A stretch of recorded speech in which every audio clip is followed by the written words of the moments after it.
Salut, ici c'est Polo, votre professeur de français au collège UG Plicação et aujourd'hui je vais vous présenter l'épreuve des productions orales du DELF scolaire, le diplôme d'études en langue française, la version scolaire, le niveau B1. Bon, ici il y a le plan de présentation. Je vous parlerai du manuel du candidat, de l'épreuve des productions orales, les trois parties, les conseils à retenir pour la passation de l'examen, des épreuves, les exercices des trois parties de l'épreuve des productions orales et les vocabulaires à retenir, le vocabulaire que vous allez pouvoir utiliser le jour euh, de l'examen des épreuves du DELF. Bon, le manuel du candidat DELF B1, version tout public, scolaire et junior. Les informations que vous allez voir sur la présentation, je les ai trouvées dans le manuel du candidat du DELF, le niveau B1. Et vous pouvez consulter l'intégralité de ce manuel sur le site France Éducation Internationale. Je vais mettre le lien du manuel dans la description de cette vidéo. L'épreuve des productions orales est divisée en trois parties. L'entretien dirigé, vous allez parler de vous, vous allez vous présenter. L'exercice en interaction, vous allez jouer un jeu de rôle avec un examinateur, je vous en parlerai bientôt, et l'expression d'un point de vue. Vous allez partager vos avis, vos opinions, en vous basant sur un document déclencheur. Observez bien, l'entretien dirigé la première partie, 2 à 3 minutes, pas de préparation. L'exercice en interaction, 3 à 4 minutes, pas de préparation non plus. Et l'expression d'un point de vue, 3 à 4 minutes, mais vous allez avoir 10 minutes pour vous préparer. Bientôt, je vous parlerai de chaque partie de l'épreuve des productions orales. Des conseils importants. Vous devez saluer les examinateurs quand vous arrivez et quand vous partez. Attention à la formalité, vous allez devoir employer les pronoms vous. Bonjour, vous allez bien, comment allez-vous? Et puis, merci beaucoup, au revoir. Vous devez regarder les examinateurs quand vous leur parlez. Donc, certains étudiants ont du mal, ont des difficultés à regarder les examinateurs, mais vous devez faire un effort, vous devez le faire. Si vous voulez utiliser un mot que vous ne connaissez pas en français, vous essayez de trouver un autre mot qui veut dire la même chose, des synonymes, d'accord? Ou bien vous l'expliquez autrement, différemment, c'est aussi possible. Observez bien, c'est le niveau B1. Vous ne devez pas connaître tous les mots de la langue française, ce n'est pas le cas du tout. Donc, utilisez des synonymes, essayez de reformuler, ça va aller. Si vous ne comprenez pas ce que l'examinateur dit, vous lui demandez de répéter ou de parler plus lentement.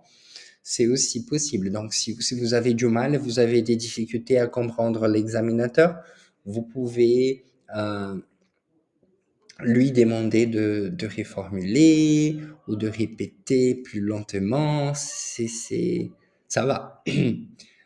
Vous articulez quand vous parlez, donc faites attention, il est important de bien articuler pour que l'examinateur ou les examinateurs puissent vous comprendre ou comprendre ce que vous lui ou leur dites. Et puis, vous utilisez des connecteurs pour relier vos idées et construire un discours organisé. Mais par contre, en revanche, d'une part, d'autre part, d'un côté, d'autre côté, et voilà. Production orale, entretien dirigé sans préparation. Vous allez avoir 2 à 3 minutes, de 2 à 3 minutes, et vous allez devoir parler de vous. Vous allez citer les activités que vous appréciez, vos centres d'intérêt, vos loisirs, Vous pouvez aussi parler de votre passé, de votre présent, de vos projets, hein, de l'avenir. L'épreuve se déroule sur le mode d'un entretien, oui, d'un entretien avec l'examinateur qui commence le dialogue par une question. Et là, il y a un exemple. Bonjour, pouvez-vous vous présenter? Pouvez-vous me parler de vous? Pouvez-vous me parler de votre famille? Ici, il y a des phrases, hein, à employer. Et là, vous pouvez dire bonjour, je m'appelle Paulo, j'ai 30 ans et j'étudie au collège d'application. Là, vous allez aussi parler de vos familles. J'habite à Recife, à Olinda, avec ma famille. Ma mère s'appelle Maria, ma mère s'appelle Solange. J'ai un frère, une sœur, deux frères, deux sœurs. Je suis fils unique, fille unique. Bon, nous sommes une famille très unie et nous aimons passer du temps ensemble. Là, si vous appréciez, par exemple, regarder des films ensemble, vous pouvez, euh, vous pouvez leur dire, en ce moment, je vais au lycée, au collège d'application et mes matières préférées sont, je sais pas, les maths, la biologie, le portugais, le français, parce que, et là, vous allez justifier. Si vous faites du sport, vous pouvez dire, je fais du sport, et là, par exemple, je sais pas, la natation, le football, une fois par semaine, deux fois par semaine. J'aime beaucoup écouter de la musique, surtout, et là, vous pouvez citer des genres musicaux ou sinon des artistes que vous appréciez. Récemment, je suis parti en vacances avec ma famille à, et vous allez citer un voyage que vous avez fait récemment. Vous pouvez aussi citer les moyens des transports, en voiture, en train, en avion, combien de jours vous y êtes resté et les lieux touristiques que vous avez visités. Il y a aussi l'exercice en interaction, il n'y a pas de préparation, c'est un jeu des rôles. Vous tirez au sort deux sujets, vous comprenez, un tirage au sort des deux sujets et vous allez en choisir un. Et vous allez jouer le rôle qui vous est indiqué comme un acteur, une actrice. Ici, il y a des exemples de possibilités des sujets, sujet 1 et sujet 2 pour l'exercice en interaction. Je vais vous demander de mettre la vidéo en pause pour pouvoir faire la lecture, hein, pour que vous lisiez bien les deux sujets proposés. Mais observez là, l'examinateur joue le rôle de l'ami français et l'examinateur joue le rôle du responsable du club de sport. Dans le premier cas, le premier sujet, c'est une relation informelle. Vous allez pouvoir utiliser les pronoms tu, vous allez pouvoir tutoyer l'examinateur. Et dans le deuxième sujet, la deuxième possibilité, comme c'est un responsable d'un club de sport, vous allez devoir utiliser les pronoms vous pour représenter la formalité. Vous allez devoir vous voyez l'examinateur.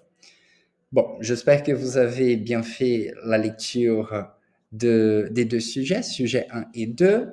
Et enfin, l'expression d'un point de vue. Vous allez tirer au sort, encore une fois, deux sujets et vous allez en choisir un pour exprimer vos points de vue, des opinions, en vous basant sur les documents déclencheurs.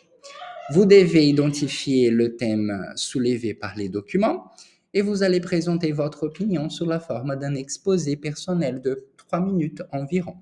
L'examinateur, à la fin, il pourra vous poser des questions basées sur le monologue, hein, l'expression de ce point de vue. Donc, sujet 1 et sujet 2, encore une fois, je vous conseille de mettre la vidéo en pause pour que vous puissiez faire la lecture des deux documents. Sujet 1, voyager en famille. Et sujet 2, une voiture sans conducteur. Vous allez devoir écrire un plan de présentation. Ce plan sera divisé en 3 parties. Il y aura une introduction et dans l'introduction, vous allez présenter la thématique, le thème du document que vous avez tiré au sort et il faut montrer que vous avez bien compris la problématique. Vous allez donc devoir poser une question basée sur les documents déclencheurs.